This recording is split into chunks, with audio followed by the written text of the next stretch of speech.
What's up guys, and welcome back to another episode of La Liga Career Mode. This is episode number 63, and today we are returning with one last look at the save with our domestic double winners Granada, where as you can see, despite giving them a La Liga title and a Copa del Rey in one season, the board continued to wish to inform me that my position at the club is currently under close observation. Do you know what? Yeah, I said in the last episode, I'm happy leaving the season and I'm happy leaving the save on this. And this is one of the reasons why. The board want me gone? Fine, I'll retire as a club legend for what I've done with Granada. Whether you're grateful or not, I don't care. So in today's episode, it's one last look at the save. We'll take a look at things a little bit more detailed with the saves. So we'll take a look at what's been going on around the world with football, like the league tables, for example.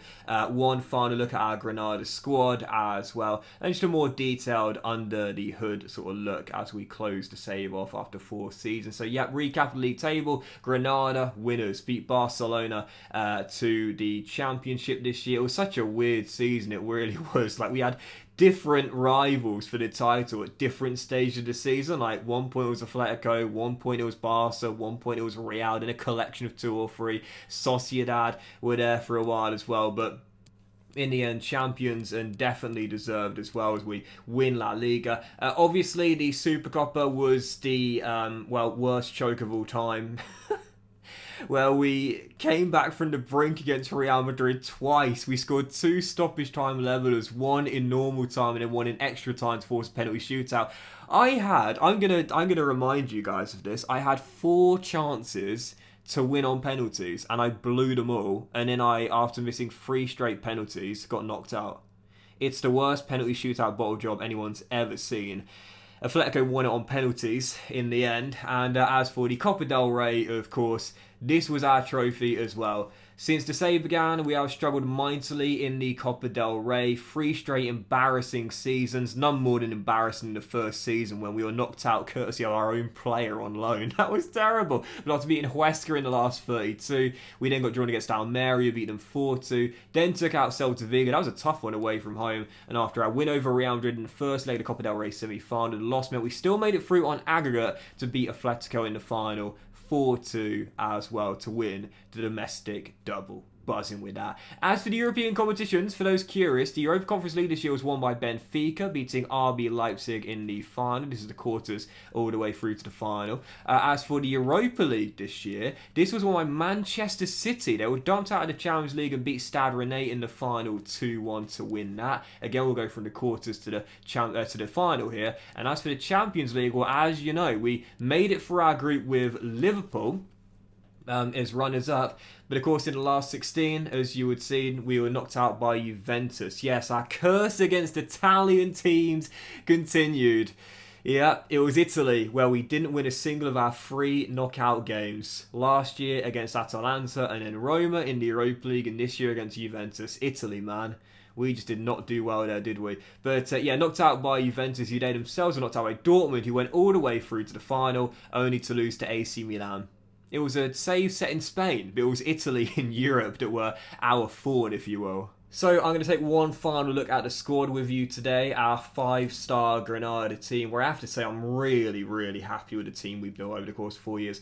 Don't forget, we never really had an abundance of money as well with Granada. Like, the biggest budget we had was this season, which is around 75 million. And that's not to be sniffed at, don't get me wrong. But the fact we built this team with 3 seasons where our budget wasn't the highest. Our first 2 seasons we had very little to work with. Then back in season 3...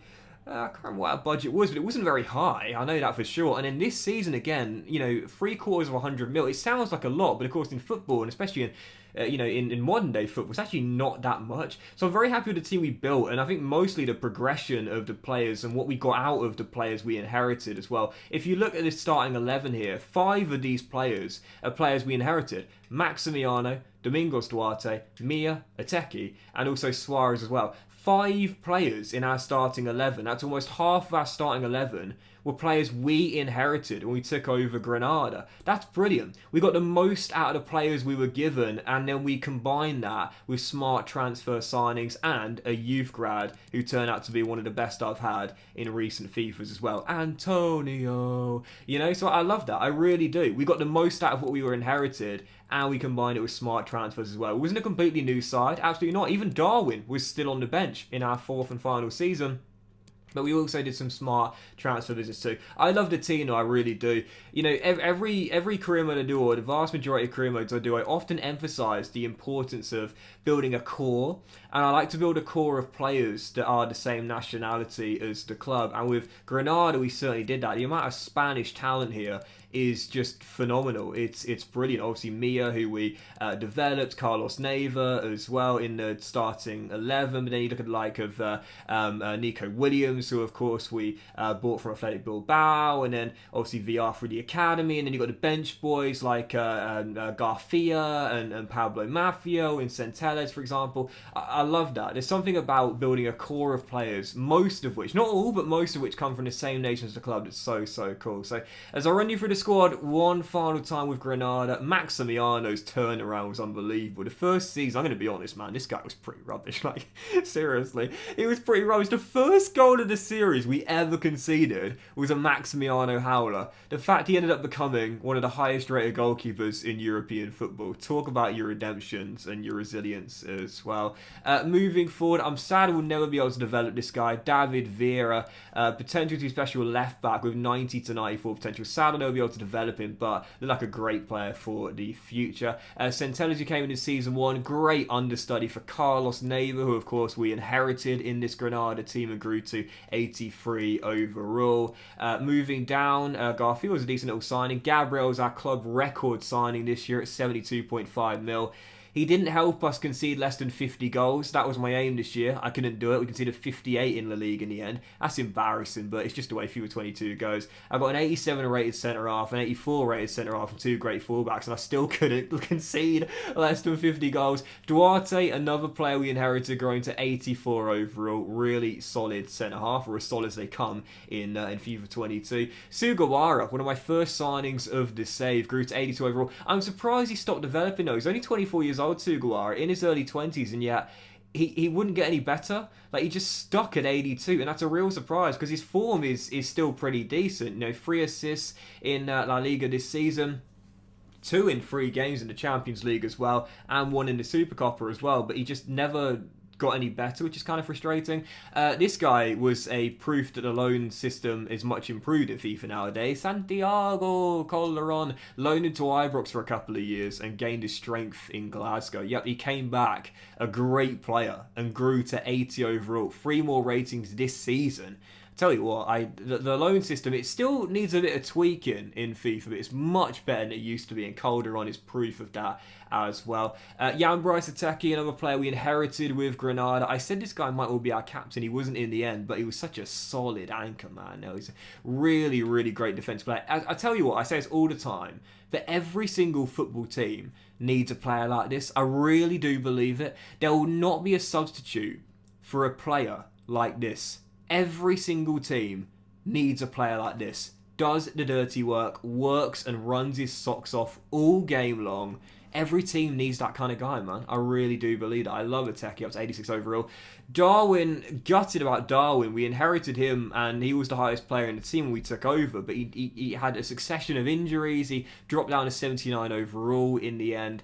He was like the inconsistent quality player we had. Like, you could just never get a full season out of this guy at the top, but even so, Venfador, who we signed last season back in season 3, grew to 83 overall in the end. I was kind of disappointed about Unai. I quite liked him as the replacement for Ruben Rasheen, a jack of all trades who, I don't know, I just never really got the best out of him. Do you know the sort of players you have in FIFA where like all their stats are fantastic, yet for some reason you just don't really get on with them? Venfador was that kind of guy. Like, I always felt I could do more with him, but I just couldn't for some reason. Luis Mia, vice-captain in the end, the heartbeat, the driving force, the energy of this team. Oh, I love this guy. I love this guy. Jack of all trades, high work rate, super high stamina. Grew to 84 overall. I love him. I really do. One of my favourite players in this team, no doubt about that. But of course, what more can we say about my favourite player, the Wonder Kid, Antonio. VR, 45 goals in 49 in all competitions, and just a casual 29 assists as well. 4 straight assist titles for Antonio VR, including breaking Messi's record in Season 2, and this season 37 goals in 38 La Liga games to win the Golden Boot as well. I think this season was probably his best of the save, wouldn't you say? Yeah, definitely, no doubt about that. What a dominant season from VR. And of course, lest we forget, the position change. I ummed and ahed and was very indecisive for a long time. Oh, I don't know. Do I keep him on the left wing as an inside forward, or do I move him to the middle? Well, yeah, in the end, I moved into attacking midfield, changed our formation, and oh yeah, he scored 37 goals in the league. I think it was a pretty good decision in the end. What a player though, man, honestly. One of my favourite players in FIFA 22, no doubt about it. The Wonder Kid, sensational from start to finish. And I love that our final goal of the whole save was him assisting Suarez. Little bro to big bro. You love to see it, don't you? Nico Williams, what a bargain buy from Athletic Bilbao, man. We signed him for, I think it was £23 million back in Season 3. Best £23 million I've ever spent, especially in this save. Unbelievable. The youngster came in from Bilbao, where he wasn't a regular starter. I said, you come and play for us. You'll be starting on our right-hand side. I rewarded him, and he repaid me. 12 assists and 9 goals in 38 La Liga games this year. Grew to 85 overall, and of course scored our first 2 in our Copa del Rey final win against Athletic Madrid as well. Safe to say, this was one of the bargains of the save, no doubt about that.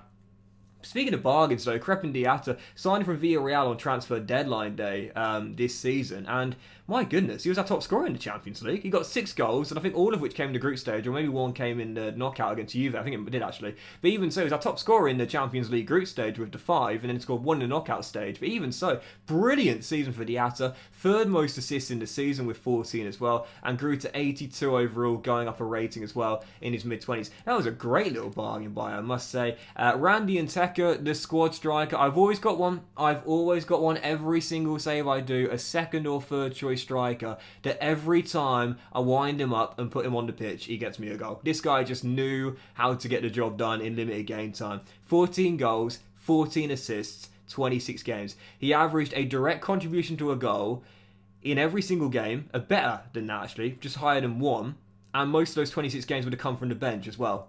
I'd wagered that 2/3 of those 26 came from the bench. Yep, this guy just got the job done whenever I put him on the pitch, and a striker will always do that for me in this save. In any save I do, I'll always have a striker like that, and I'll often have a striker like this as well. The guy who I can always rely on, game after game. Luis Javier Suarez, up to 89 overall this year, 26 goals and 17 assists in 33 games, and I can't believe I'm saying this, but he never won the Golden Boot. The biggest injustice of this save. How did Suarez not once win the Golden Boot? Ludicrous, absolutely ludicrous, but still the top scorer of the save overall, and my main source of goals, my number 9. I pinned my hopes on the guy, and he never let me down. Yep, absolutely amazing number 9 in this team. What a side, man. I love this Granada team. Absolutely brilliant. So we're now going to take a look at some other leagues around the world, but I just want to show you my manager objective screen, and with my manager rating being 54 right now as well, I want to show you why this is and why it seems a bit harsh to me, because if you look at the objectives here, we've actually hit a couple of the off-the-pitch objectives. We signed at least 3 players younger than 20 years old, potential greater than the average overall rating players currently in the same position. That's a medium objective in my youth development one. Not the other one, but that's fair enough. We hit our brand exposure objective. Get a streak of 5 games without defeating home matches this season. We had a great unbeaten run through La Liga this year. We went, I think it was 18 games in La Liga where we were undefeated. To, of course, hit that objective too. And really, like, financially, okay, we didn't reduce player wages by 64 grand a week, fair enough. So 2 of the 4 were failed, but we still hit half of them. And then if you look at the other 3, which are the on-the-pitch objectives, well, we hit our domestic objective, which is to win the league title, and exceeded the cup by winning that as well. And yes, in the continental objective, we failed this one quite drastically. We were asked to reach the final and got knocked out in the last 16, but that was a low priority. That's the lowest priority objective of all 5. So I'm very surprised at that. I really am. If you actually count them all together, you got 2, 3, 4, 6, 7 objectives, and we hit 4 of them. So we actually hit over half of our objectives, one of the 3 we failed was a low objective, a low priority, and we exceeded one of our objectives in the cup. So the fact my manager rating went all the way down to 54, I have to say that's really harsh. I feel like there's something hidden in the game which I'm not seeing, which is why the manager rating dropped so low. Because really, that's a good season. I've had a good season, man. I want a domestic double, for goodness sake. But just another reason why I'm happy leaving the save here. The board screwed them, man. I've given the fans a domestic double. I'm okay ending on that high. But let's take a look at the other leagues around the world and see who did what this year. In the Premier League, Manchester City were crowned champions, 5 clear of their Red Devil rivals in second. Liverpool and Arsenal wrapped up the top 4 this year in the Premier League. We'll do the Football League as well whilst we're here. The Championship was won by Burnley. Is Vincent Kompany going to do that in real life? Well, I guess we'll find out soon. Sheffield United going up with them, and in the playoffs, Norwich, West Brom, Reading, and the Potters as well. Millwall in a relegation zone. Yep, that happens very often when I do this, obviously. League One, the Millers were champions. The Posh right behind Pompey, the Brewers, Bolton and Crewe in the playoffs there in League One. In the Football League, and as for League Two, the 4th tier English football, AFC Wimbledon, go on you Dons, up as champions. Exeter City, and my guys, Forest Green Rovers, the Vegans, go on lads, up as well, with Acton Stanley, Gillingham, Bristol Rovers and Carlisle United in the playoffs as well. The bottom team of the Football League this year, Stevenage. I think you could all guess who won Ligue 1. That was, of course, Paris Saint-Germain, as it always is. Lyon finishing not too far behind, though. Only 1 win fewer than PSG, as they are runners up with 91 points. They pushed them all the way, but Paris Saint-Germain get yet another Ligue 1 title. The Bundesliga was won by Dortmund. Now, that is quite interesting. 7 points clear of Bayern Munich. I do find, to be fair, that Bayern, they ordinarily win the title in Season 1, but then from like Season 2 onwards, they will mostly win it, but not always. That's not as much of a shock there. Dortmund crowned champions with Bayern finishing runners-up in the Bundesliga this year. As for the Serie A, God, the Italian teams were the bane and the thorn in my side in this save. Napoli were champions. Juve, who dumped us out of the Champions League, finished runners-up with Inter and AC Milan in the top 4 as well this year. And as for the Eredivisie, let's do the Eredivisie. Whoa. Whoa. There's the shock we were waiting for. There's the interesting finish we were waiting for. Wow. Ajax finished 6th. I'm speechless. FC Utrecht won it. I kind of want to go and see their team if they've got anyone like any interesting regens there. But FC Utrecht won the Eredivisie title, and Ajax, who were practically always in the top 3, finished 6th. I'm speechless. Normal service resumed in the Liga Portugal. Benfica champions, Sporting runners-up, and Porto in 3rd place. They're always the top 3 in the Liga Portugal in career mode, so normal service resumed now. As for the Scottish Premier League, Celtic were winners. 15 points clear of their old firm rivals Rangers in the end in Scotland. And as for the Segunda Division, if we were to continue, Rayo Vallecano would finally be back in La Liga after a couple of years in the Segunda Division. Eibar joining them, and the playoffs would be Elche Cadiz, Las Palmas, and Real Zaragoza as well. I always wanted Malaga though. I always wanted Malaga to come up to La Liga. Obviously, we faced them in the Copa del Rey back in Season 1 when they embarrassingly knocked us out as a Segunda Division side. But I always wanted them in La Liga, man. I really did. Sadly, they never made it, and failed to get the playoffs this year as well. And the final 2 leagues I'll do are the Super League in Turkey, where Galatasaray were champions this year in Turkey. And as for the MLS as well, we're midway through the season right now, but right now, LA Galaxy have jumped out to an early lead, 1 point clear of Atlanta United, Vancouver Whitecaps, and Portland Timbers as well in the American MLS. I just want to see Utrecht's team just real quickly. Just want to see if they've got anyone like interesting there, and also Ajax's team. Because that's really stunning. Surely something must be going on there with Ajax, surely. Gorter is a decent goalkeeper, but he's not going to be at his prime right now, it seems. But even so, not going to be bad, if you will. Lisandro Martinez is still there at 85 overall. James Tavernier is there. That's an interesting one. As for their midfield... Well, okay, all right. I mean, I suppose, you know, when you look at it, they've lost really their stars, if you will.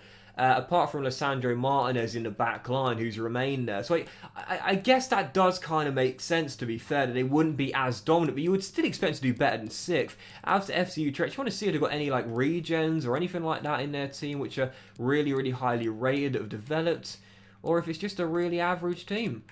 Yeah, it seems that way, doesn't it? So that's interesting. And again, I guess I can see why Ajax might not have been as dominant, but it is still a bit surprising, regardless, especially when Lisandro Martinez would probably be the highest rated player in the Eredivisie there at 85 overall. So I think the final thing we'll do to end the save, we'll obviously take one final look at my career section where we'll go through the seasons in detail, where obviously in the first season, as we know, Ross finished mid-table, which we did. The cup was an embarrassment, lest we forget, but even so, not a bad season, finishing in the top 10 with a bit of a mixed, inconsistent run of form, if you will. Yep, I would say that's definitely the way of putting it. The second season was a much better campaign for us, though. We qualified for the Europa League, and whilst we did fail our cup objective once again, it was a better season. The previous one, finishing in 5th place and narrowly missing out on the Champions League. Season 3, I absolutely bottled the title towards the end of the season. We were still underdogs and outsiders to win it, but I failed to win any of my final 4 games and just sort of hand gift wrap the title to Real Madrid. But despite that being the case, and despite dropping the 3rd, we did still finish in a Champions League spot to qualify for the Champions League for season 4, which was of course our most successful season to save. It will say NA because the season's not officially finished, if you will, but we did win the league title, we did win the Copa del Rey. The Champions League was the only letdown, getting knocked out by Juve in the last 16, but to me, for our first season of the Champions League, wouldn't say it was a bad one whatsoever, but it was a tough series though.